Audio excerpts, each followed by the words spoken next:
Just before this video starts, I just want to say it's a bit more formal than the rest of my videos, as it was actually a uni project. So yeah, enjoy. Video game consoles have been around for 50 years now, going from simple entertainment devices for families to powerhouses allowing us to escape to vast worlds, stream media and meet and connect with friends. Spanning across 9 generations, I will be discussing a brief history on each generation, the most memorable games, moments, flaws and issues.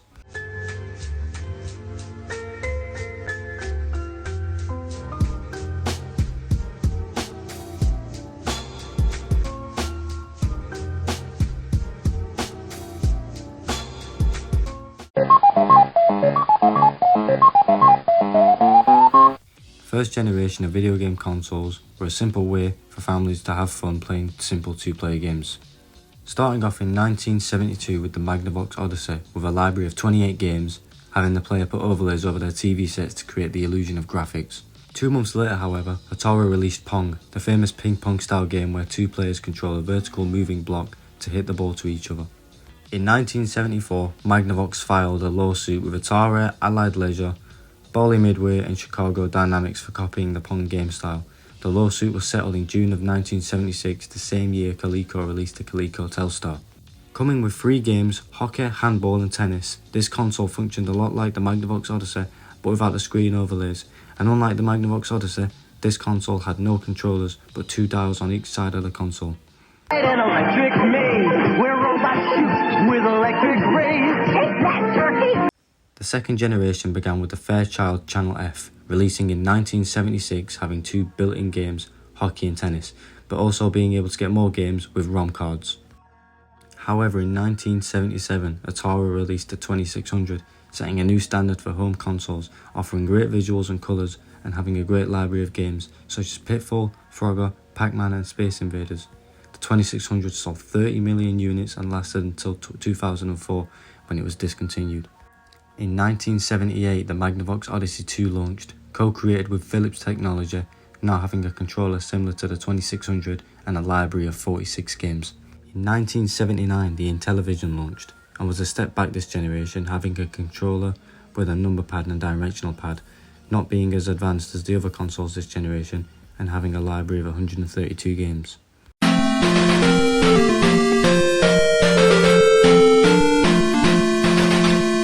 The third generation started off with the legendary Nintendo Entertainment System, also known as the Famicom in Japan, that launched in 1983, and from 1985 to 1993 releasing as the Nintendo Entertainment System around the world. Having games such as Super Mario Bros, Duck Hunt and Excitebike, which was great for younger audiences as these games were not as violent as some of the games found on the Sega Master System that released in 1985, having games such as Golden Axe, Shinobi and Outrun. In May of 1986, Atari released the 7800, way more advanced than the 2600 and having way more demanding games such as Pole Position 2, Joust and Asteroids. The third generation was where consoles began to all follow the same structure and controller design, and gaming started to become more accepted and mainstream. When you decide to step up to this kind of power, this kind of challenge, this kind of flying... The fourth generation consisted of 4 consoles, the NEC TurboGrafx 16, Sega Genesis, SNK Neo Geo and a Super Nintendo Entertainment System.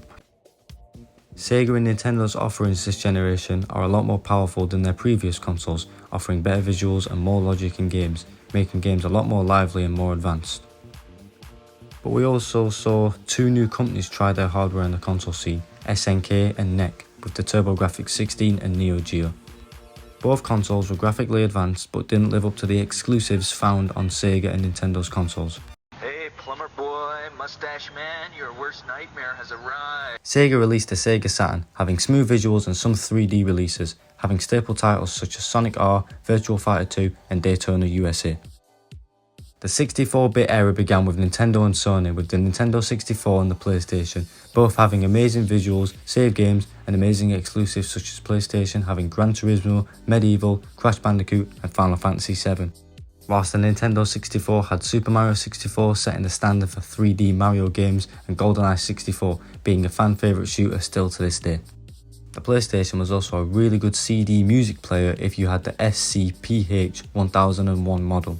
PlayStation was also a big problem for piracy, having many methods such as mod chips and a method known as disk swapping, which was achieved by removing the clip that would allow the disc to continue to spin and play whilst the top of the console was still open, allowing the users to start a retail game and then swap to a pirated game as the retail game started up, booting into the pirated disc. However, this would damage the console as discs did not have the data in the same place as retail discs, putting a lot of strain on the laser of the console. The Nintendo 64 didn't suffer from piracy as much, but bootleg cartridges were being made in small quantities but nowhere near as much as the PlayStation, as blank CDs and computers were very accessible compared to writing to proprietary cartridges.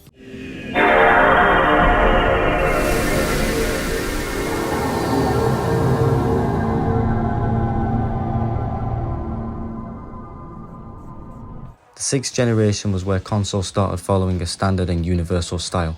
Sega released their last console, the Dreamcast, having amazing games such as the Shenmue series, Crazy Taxi and Jet Set Radio. All these games still live up to this day, and it was a shame this console didn't sell as well and caused Sega to drop out of the console scene. Just like the PlayStation 1, the Dreamcast also had a huge piracy problem, being a lot easier to crack than the PS1, also putting strain on the console using CDs. But the main reason the Dreamcast failed and took Sega out of the console market was piracy. As many people quoted, piracy killed the Dreamcast, as you didn't need to have a modified console to run pirated games.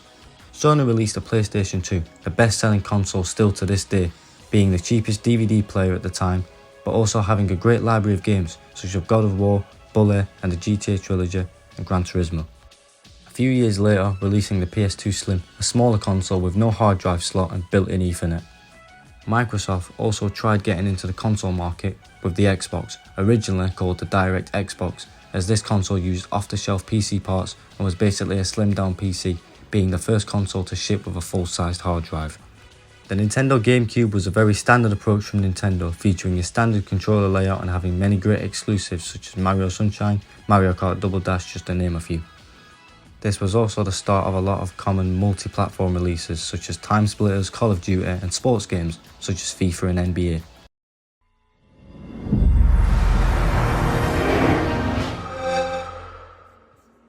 The 7th generation of consoles is the longest console generation as of now, consisting of the Xbox 360, PlayStation 3 and Nintendo Wii. Both Xbox 360 and PlayStation 3 had their flaws at launch, such as the red ring of death on the Xbox 360 due to an overheating issue and the PS3 having the yellow light of death. But putting this past them, these consoles both had really good exclusives and multi-platform releases such as Skyrim, Fallout 3, Red Dead Redemption, Grand Theft Auto 4 and many more. Both consoles having very standard controller designs. However, this cannot be said for the Nintendo Wii, having a TV remote style controller with an add-on that adds a joystick for games that require it. This led to families and elderly people enjoying the console as it was simple and fun to play, having many great games such as Wii Sports, Wii Party, Super Mario Galaxy and Mario Kart Wii, also receiving some multi-platform games like Call of Duty and FIFA. The PlayStation 3 launched at a crazy $599 price tag, which was unheard of at the time, but still being the cheapest Blu-ray player on the market. The controller also got motion controls, allowing for developers to use them in-game, giving the games a more immersive feeling. Having games such as God of War 3, Resistance, Ratchet & Clank and the famous Last of Us, the console began at a rocky start, but after having its price cut and a redesign, developers learning how to create games on the new cell processor, this console became a powerhouse and was even used in a military supercomputer known as the Condor Cluster. However, the major problems caused by this generation was the Xbox 360 not being designed thermally correct, causing the console to overheat and not shut down, meaning the solder joints on the motherboard would desolder, making the motherboard warp and the console showing the user a 3 red light error. Microsoft spent over $1 billion in repairs and damage. The console was redesigned in 2010 with the Xbox 360S being a smaller and more power efficient console and being ready for Kinect out of the box. Around a year later, Sony's PlayStation Network service was hacked, making 77 million users' data vulnerable and being offline for 23 days. This cost Sony $171 million.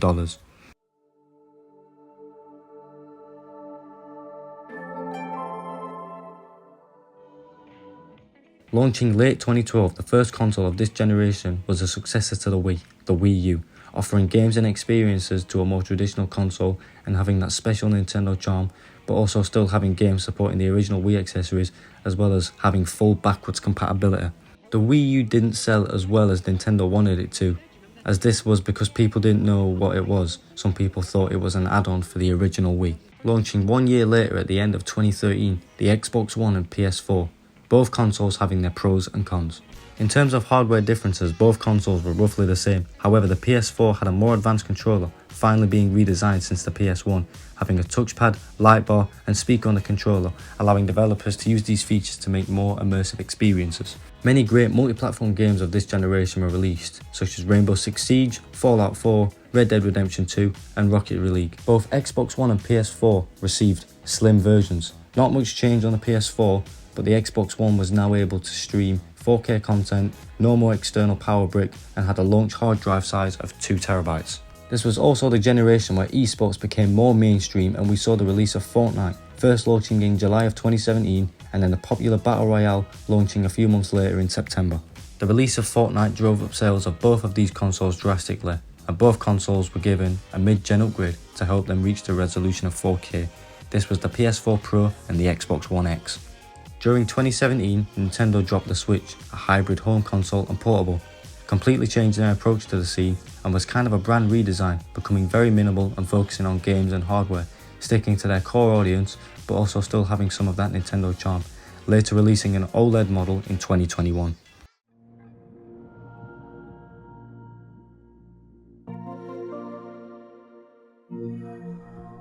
In 2020, Microsoft and Sony released the Xbox Series XS and the PlayStation 5, both very impressive consoles, taking a lot from their previous consoles, keeping it and improving it, allowing for 99% of games to be backwards compatible and fully cross-gen multiplayer. Now being able to play games at 4K flawlessly and having high-speed SSDs for faster loading times and downloads. A lot of games from the last generation that were a struggle to run were now more polished and playable, such as Cyberpunk, Fortnite and Borderlands 3. Microsoft offerings were a lot different, giving the player two choices of consoles, the Xbox Series X and the Xbox Series S. Series X playing games at native 4K or 1080p, 1440p at 120Hz, with a disk drive and ray tracing capabilities. However, the Series S being cheaper, having no native 4K support and only upscaling 1080p, 1440p at 120Hz with no ray tracing capabilities. Not having a disk drive and only 512GB of storage, this was a great choice on Microsoft's behalf, as most players just wanted the newest console for esports titles such as Fortnite, FIFA and Call of Duty, as they were never going to use the 4K or ray tracing and just wanted the cheapest and best way to play these games without losing core elements such as load times and frame rates. Sony released a disc console and a disc-free console, but also releasing slim versions in 2023, now having a detachable disc drive. With the PS5 we also got the DualSense controller, being very similar to the DualShock 4, but now having adaptive triggers and haptic feedback.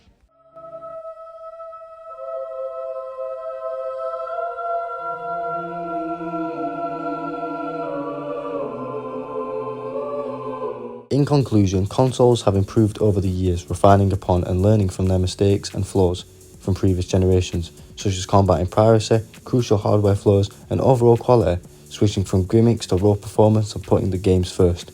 Companies have tried and failed with many things, some companies have even tried and gave up, but left us with many games and experiences that are unforgettable.